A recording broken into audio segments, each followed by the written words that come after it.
ఆవకాయ ఆంజనేయ కథ మొదలెట్టినాడు చూడారయ్యా చెట్టినంతా చూడగట్టి చెట్టు దులిపినాడు అంజయ్య ఎర్ర ఛాయ కోతి అవతార వెంటమాయ కత్తి సేత పట్టకుండా కాయ కోసినాడు కపిలయ్యా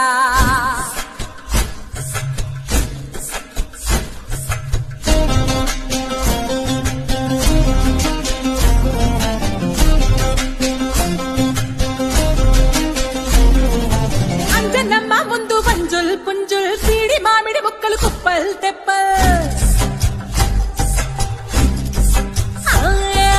అంజనమ్మ ముందు వంజుల్ పుంజుల్ సీడి మామిడి ముక్కలు కుప్పల్